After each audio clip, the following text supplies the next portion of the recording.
Clippers wanted to go, this was Ballmer's explanation, they wanted to go with Intuit, which is a long-standing company, but that gives you an indication of the kind of money that this company was throwing around back in those days. Now, obviously, the NBA investigation will want to discover all of the documents that prove that, or Steve Ballmer said this is provably false.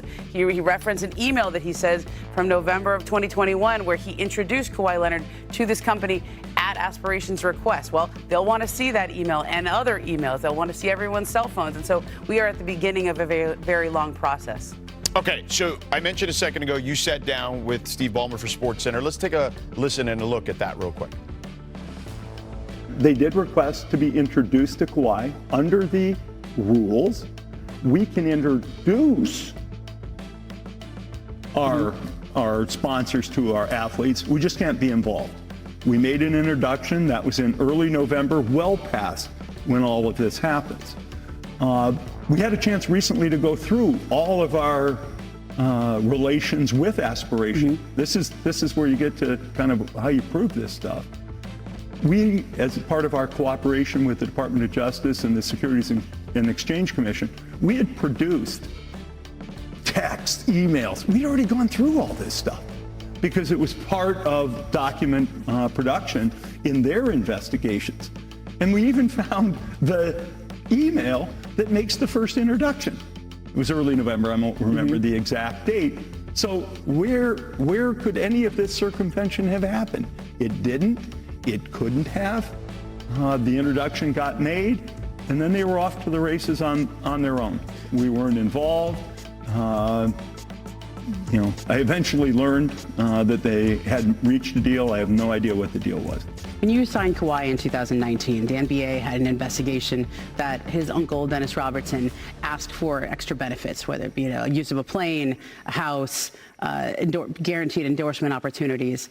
And at the end of that investigation, you were cleared of wrongdoing, but they left open by saying if any new information comes to light, they would reopen that. So since 2019, has Dennis Robertson asked you for any other benefits that would be in violation of the league rules? They know the rules. They, meaning Kawhi and his representatives, including his uncle. We know the rules, and if anything's not clear, we remind ourselves what the rules are, and we make absolutely clear we're going to abide by those rules, and they understand them as well, and it's important for them to abide by them, which they have. If this story had come out about another team, another owner, how would you feel about it? I'd want the league to investigate, take it seriously. Like I said earlier, the salary cap circumvention rules are important to the league, and I'd want the league to investigate. And just so we're clear, you never directed anyone from Aspiration to do an endorsement deal with Kawhi Leonard? No, I didn't.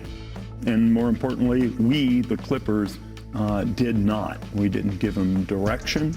We made an introduction as is appropriate under the rules. A lot of sponsors do like to, they call it activate, by doing something also with players. We made the introduction, and that was that. How do you the Board of Governors meeting is in a few days. How do you think your fellow owners are going to approach this? I don't know. I hope they'll have faith and confidence in me, the folks who've gotten to know me, but I can't predict. Cool. All right. Thanks, Steve. Thanks, Ramona. Appreciate your really time. appreciate the opportunity to talk about what we've done and express, I guess, some of the anger I'm feeling about what's going on. And I also feel some sadness for our employees. I'm mad, but I'm also sad that they're going through this as well as our staff and our fans. Thanks, Steve. Thanks. All right, Ramona, anything to add to that? Well, this is an interview where you ask a yes or no question. You're not really supposed to do yes or no, but the question on Kawhi Leonard's uncle, Dennis Robertson, had he ever asked you for more extra benefits, was a yes or no question, and there was not a no. I mean, eventually they got to we have to abide by the rules, but I think that was an interesting answer. And it's interesting also there was a Toronto Star report that came out over the weekend by Bruce Arthur, and it said at one point during their free agent recruitment, Dennis Robertson had asked for shares in the Toronto Maple Leafs and was told, no, you can't do that because that's part of they own both teams. Yeah. And so I thought that was this obviously has come up before. We've had investigations on this before. And here we go again. And that's been an issue with Kawhi Leonard dating back to his San Antonio days. Channing, what are your thoughts on all this? Honestly, I think you got to ask. Like, you really got to ask. For a guy like Kawhi Leonard, I think he, as far as I know, he lives in San Diego. So it's like, hey, can I take the helicopter to go visit my family on these off days? Can I go see this? It's your agent's job to ask these uncomfortable questions away from Kawhi. And at the end of the day, you know, looking at Steve Ballmer, is the juice worth the squeeze to go through all this, have all this paperwork? It just doesn't make sense. You have a new arena. You're trying to get your team into to be a contender. You're doing all these things that are billion-dollar checks. What is that $28 million really over whatever contract that is? That's not worth like destroying your team. And you see his enthusiasm. He's probably the most enthusiastic owner. Why would he go behind just to leave a paper trail like this? It just doesn't make sense. It seems too sloppy. I think we have to look at what parts of this story are legitimate and concerning when it comes to the Clippers, and then what parts of this story are actually common business practice in the NBA. Let's talk about, obviously, the aspiration company having a deal with the Clippers and then having a separate deal with Kawhi Leonard. Well, I can tell you that Crypto.com has a deal with the Sixers. Afterwards, they had a deal with Joel Embiid as the face of the investment. You can say the same thing for Robinhood with the Washington Wizards and Alex Sarr subsequent after that. How about Chime? The Mavericks had the deal as an organization. Later on, Cooper Flagg, an individual deal. So that's common business practice. Beyond that, the question mark is, was this a normal level of tampering, or was this super concerning salary cap circumvention? I was told by a Clippers source that we recognize regular tampering to be like a speeding ticket. Salary cap circumvention is a red line. That's a murder charge, is what the source told to me. And so there is a belief within the Clippers right now that they are welcoming the league's investigation. They are glad to have professionals be able to review the documents that, as Ballmer told Ramona, they've already prepared for the DOJ investigation. And, you know, we could say that Ballmer told us that he was hurt and that he was angry. He may be a little embarrassed as well, too, because he did bring this company deal to the table, maybe didn't vet them enough. When we start talking about the numbers that are being thrown around, not just this purported Kawhi Leonard contract being, you know, a big number, the $330 million to begin with was team sponsorship. A big number. Well, they were on their jersey patch, and I think that Well, they never made it there, right? I think they never quite. Very soon after they made these deals, the company starts to fall apart. Right. Yeah. Let's welcome in senior writer and Scape, David Dennis Jr. How do you feel about all this, David? Look, this has the potential to be the biggest thing that Adam Silver's had to deal with probably since the bubble. When you think about all the moving parts that you have going on here, you already have a court of public opinion based on after watching Pablo Torre's investigation, who believes that there was something that happened untoward either with Ballmer or the Clippers or Kawhi or Uncle Dennis. You have a governor's meeting coming up where you have owners who are going to be asking questions about, is the guy the 1% of the 1%, and Steve Ballmer, did he do something to circumvent the rules? They're going to have a lot of those questions. And then on the other hand, on the other side of this, you got Ballmer himself, who has endless resources, who is going to demand that there be actual substantial, not circumstantial evidence in order to do something about this, because he's going to fight, as we saw with that interview with Ramona. And so this is all centered around, let's not forget, Intuit Arena, the place that's hosting an all-star game. So there's so many moving parts and so many things that you have to get right and needles that you have to thread if you're Adam Silver to finally get to the bottom of this. Because this is not the Joe Smith situation. There's not a smoking gun right now. There's not anything in writing that says, yes, we are going to circumvent the cap. This is about Adam Silver having to figure out the best way to handle this. This is kind of a reminder that all across these leagues, NBA, MLB, NFL, that when they try to be judge, jury, and executioner, they often come up short in trying to actually get to the bottom of these things. Adam Silver has a tough task in front of him to figure out a very complicated situation. Well, and to that point, David, and what I'll say is this, and I'll ask you guys this isn't a court of law when it comes to the NBA. There doesn't need to be a quote-unquote smoking gun per se. The company aspiration is being investigated by the DOJ and the federal government, et cetera. That's a separate thing.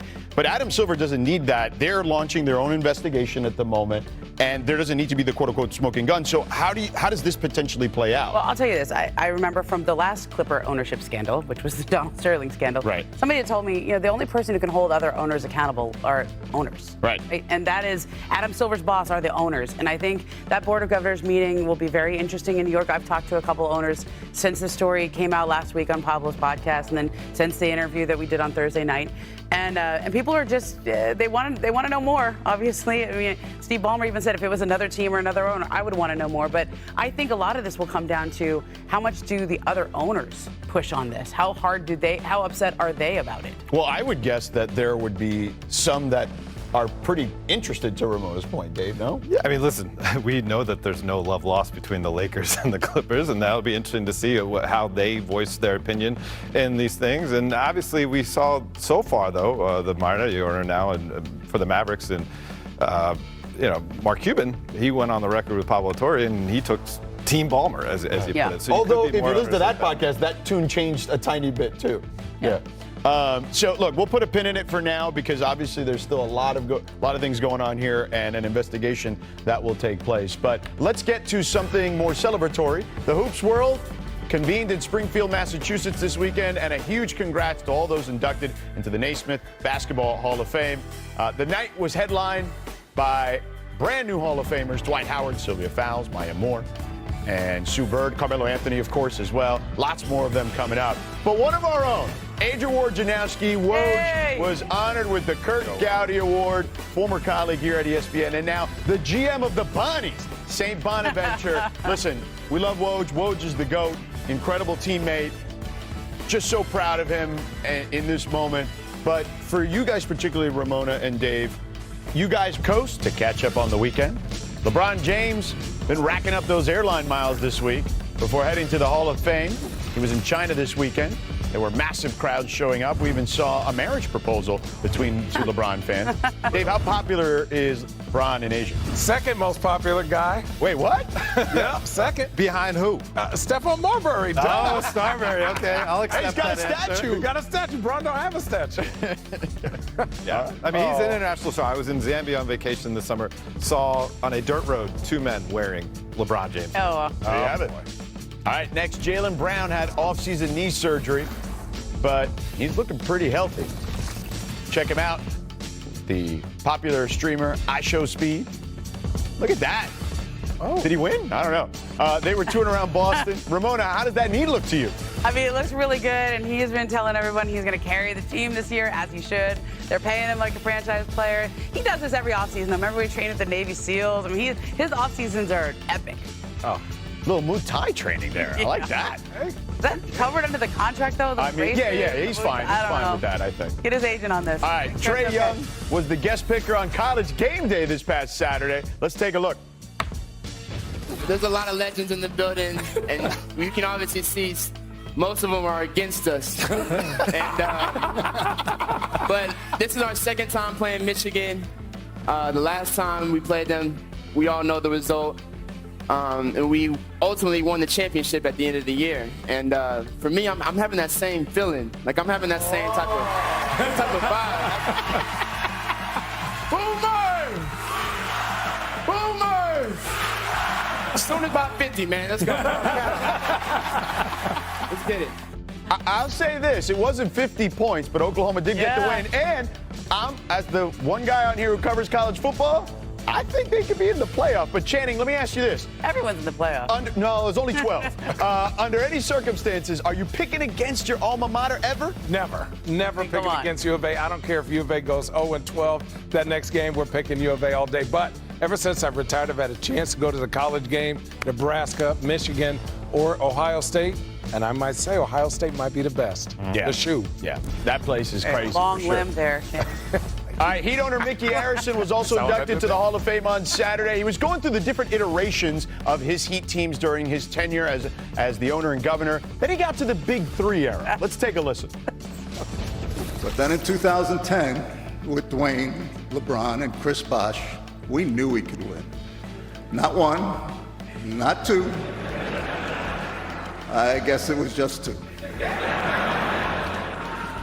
Hey, Hey, Mickey got good. jokes, okay? He nailed that. Delivered it, too. There's no doubt about that. Congratulations to Mickey Harrison. Again, you want to talk about a great ownership tenure. Nobody's had more playoff games since he's been the owner than the Miami Heat. They've got the 3 titles, so congrats to him. But he's got jokes. Did you know he had jokes? I didn't know he had jokes, but man, they always put a great team out there every single year, so you respect the Miami Heat culture. He's been sitting on that since 2014. Probably. Yeah.